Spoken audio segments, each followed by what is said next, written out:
They always were benevolent. It must be at least 24 generations since we first met them. The giants that soared across our sky in ships rivaling our planet's width. Nearly 20 times our size, with technology eons past ours. They never demanded anything, and even once had one of their ambassadors shrink to meet us on our own turf. During the first meeting, if records are to be trusted, much can be embellished or romanticized in the span of 24 generations. They had shrunk one of their own, knowing it would diminish their ambassador's exorbitant long life, so that we would feel comfortable. I've been told the story at least 100 times, for my forebearer had this meeting. They never asked anything of us. They taught us how their machinations worked and even helped and asked us to create items for them. They held nothing back and never interfered in our lives, politics, wars, or the like. They are, as they're often referred to cheerfully, our protectors. Only in times of great distress or in fear of the total devastation of our society and planet do they interfere, not to project us on a path, but to guide us through other means. I had become the emissary of our generation. I was to hold our next meeting, done once every generation. This was only their third ambassador in all this time. The Ancient One looked old and frail. He had been the governing hand from our opposites for the last 7 generations, and his age was showing. It felt weird, almost wrong, that he, of such a noble race and being, should fall into the same crushing currents of time as we, but that is the way of the universe. The 23rd meeting, as of welcome, Ambassador Kiali Brennan, our race is adjourned. The Ancient's communicator was a bit off. Between the times of our few and seldom meetings, slang, dialects, and language quickly changed. They often used an archaic root of our language, but we understood what they meant. It would probably, in a correct sense, sound like, Ambassador Kiali Brennan, welcome to the 23rd meeting between our two races. But that matters not. We were on the cusp of our space travel, and even though they had presided over our existence for so long, they kept some technology for themselves. Not out of spite, but out of care. A race that shoots to the stars without first being united will find themselves hungering for supremacy over their own, was a sentence my gramps often said when I wished for adventures amongst the stars. They never frowned, stopped, or halted our progress. The benevolent ancients meddled not unless mutually assured destruction was in play. But I digress. Oh, ancient Ziazhu, we've not had a single dispute in this generation. With the automation and installment of a flat distribution of wealth controlled by the Central Planetary Commission, we've united under one flag, one purpose, one goal. To seek the stars. I continued in a revered manner for the old ancient. His smile alone could hold 3 of us in it comfortably. As terrifying as that thought was, I knew the ancients to be a center of peace. I awaited his response, afraid he might not understand the lines of communication, often eschewed. After we glad, yet purpose lies before you. A building block a generation is, a treble, a foundation and truth, lie. Ziuzhu answered in his deep ringing voice. The folds of his face portrayed that this might be the last of his visits with us.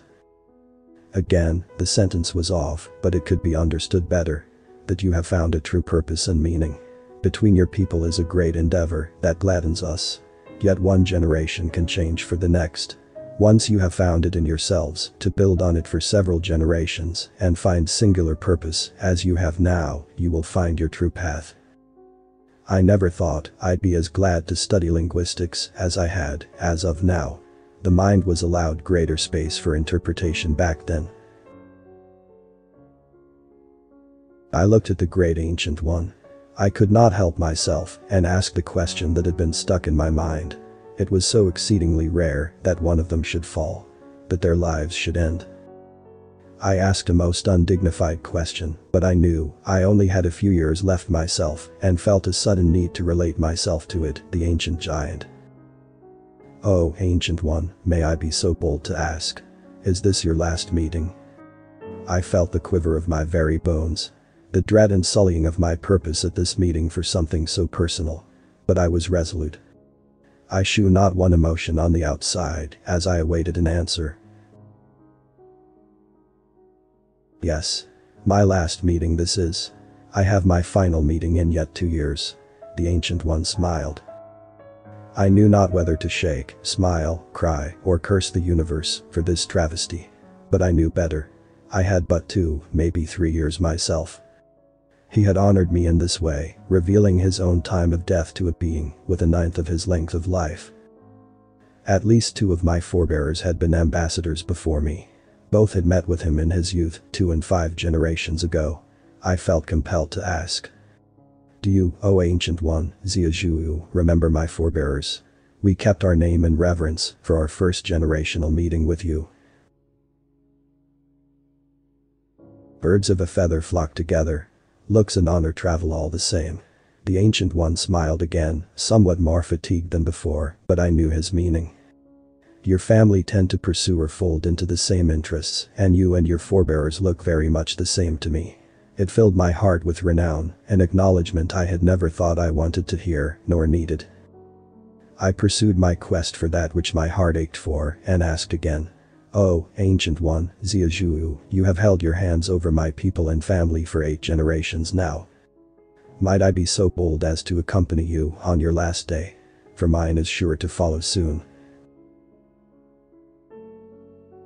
He pondered quietly for a minute and turned his head to the side of the screen, so that His Majesty, in all its splendor, looked even more royally than usual. A few seconds passed, and he asked, my time. A crude way of asking how long I had left. I quickly answered. I have an estimated time of 2.5 years. He looked again to the side and nodded twice, with what seemed like an eternity in between. Until his words finally rang again. Kiali Brennan, generation of 7th, for my final meeting, you are welcomed. As I laid eyes on yours, you may lay eyes on me. I dared not look at the ancient. Never before had one of us witnessed their death or ceremony. I was to become the first of our kind to witness such an event, and I had to think thrice before I knew exactly what he meant. With all honors included, it would sound like, Honored Ambassador Kiali Brennan. I would be honored if you could be with me at my last, as I could be with your last. I will extend a formal and full invitation so you might be here with me and preside over my death, as I have watched over those of your kin. As we concluded the meeting, I went back to my planet, assisted by their far superior technology for a safe landing, with our crude chemical rocket engines, still in awe over the request that I made, and the progress between bridging a gap between our cultures, but also lifting our species beyond our own selfish views. This was to be the greatest sociological breakthrough of at least 25 generations. As the time passed, I waited eagerly for the unusual contact from the ancients. I was feeling the wear of time closing my limbs down and was now secured to a chair, my feeble extremities no longer capable of supporting their own weight. Much debate happened as I watched the next 2 generations struggle and thrive, to grow and expect. My meeting with Ziyazhu had inspired our people far beyond our own trifles ever had. That the ancients saw us worthy to witness the death of one of their own had brought our people together as never before. I could not do much of anything when the call finally came. My own doctors were astounded. I had kept such a hard grip on life. But I knew I could not leave before I witnessed this. For I wanted to mourn, I wanted to share in the end of life of the benevolent ancients as they had cared for us. To see their rights, to truly see their culture. For if they care so deeply for all things living, what wonders do they hold for their dead? The new Ancient One was the face of the holographic call. It held some resemblance to the previous one, yet the color was not the same. It resembled the second one more, Ziyazhu being the third Ancient One. Kiali Brennan, ambassador earlier still. The final meeting of Ziyazhu is here. It was transmitted across the entire planet. It was the anticipation of the generation. Seen as a pillar of the success of our race, but to be acknowledged in such a manner. The translation came as well. Former Ambassador Kiali Brennan. You are invited to be a part of the last moments and funeral rites of Ziyazhu. It of course was meant as a private message, but the whole thing had blown past that of politics and had become a singular point of our species' growth as a sociologically coherent society. I had no wish for all the drama and extravaganza. I felt only I was to say goodbye to a friend not known, a friend always loved, and a friend whom cared for my family. I was transported to the indescribably large ship. I myself only measured a 15th of the length of the door opening. I was placed in a specially constructed bowl before I got onto the ship so that I would not be crushed under the artificial gravity on board the ship. I felt death creeping nearer for every moment I came closer to the ceremony, for myself, for the Ancient One, and for my view of the universe. For all my life, I had been bound to our planet. Never had I seen such strange machinations as in the hour and a half it took us to get from the entry port to the ceremony area. And never had I seen or ever believed there could be so many Ancient Ones. Even after moving in a straight line for this length of time, the guides, from what I could understand, said we were still on the very western side of the ship from which I entered. It blew my mind just how wide the ship must have been across. I noticed in the middle of the large room, at least our planet in size, from top to bottom, the Ancient One, laid in the middle, on a truly massive ornate stone slab. He looked oddly comfortable. I hovered up beside him, through energies and technology that seemed like our wildest science fiction. I looked at him, and he looked at me. This was the first time our races had seen eye to eye for 24 of my generations. He saw how frail I was, and I him. We felt comfort in our place beside each other that transcended politics and the sheer diversity of our size and place. He gave me that odd comforting smile and said quietly a few words. I'm not quite sure I got it right, but I felt it nonetheless. I see you are as stubborn as I, holding on to the very last for tasks undone. With that, he drew his last breath. The Ancient One was no more. Even though there were hundreds of the ancients there, they did not fill the room as he did. As my little bubble recorded the proceedings, I listened carefully. I will avoid the obscure language translators and repeat it as I have done the translation. So draws the last breath of Zia Zhu, one of our greatest diplomats, one of the truly enigmatic, charming, and scientifically prolific people of our time. His contributions to the human race will live on forever. The second person of his family line to work as ambassadors whom discovered and helped the Amerindian race achieve a connection to the greater universe and ourselves. The former ambassador, Kiali Brennan, is here today to witness the death of Zia after his service as their ambassador for nearly 90 years. This is a historic moment, not only for us, but for the Amerindians as well. In this final moment, we give the last word of honor to you, Kiali Brennan.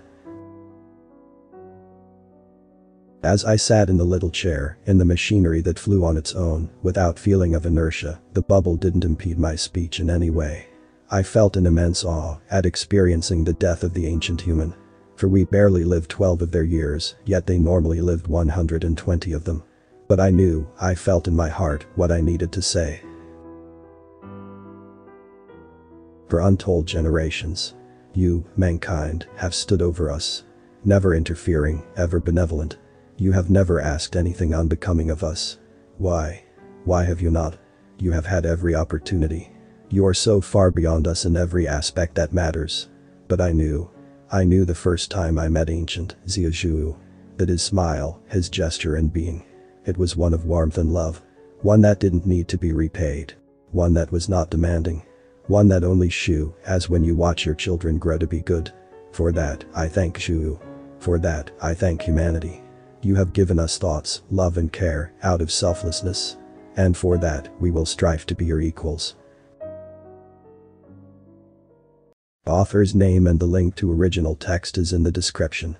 Consider tapping the thumbs up and pressing the subscribe button if you enjoyed this video.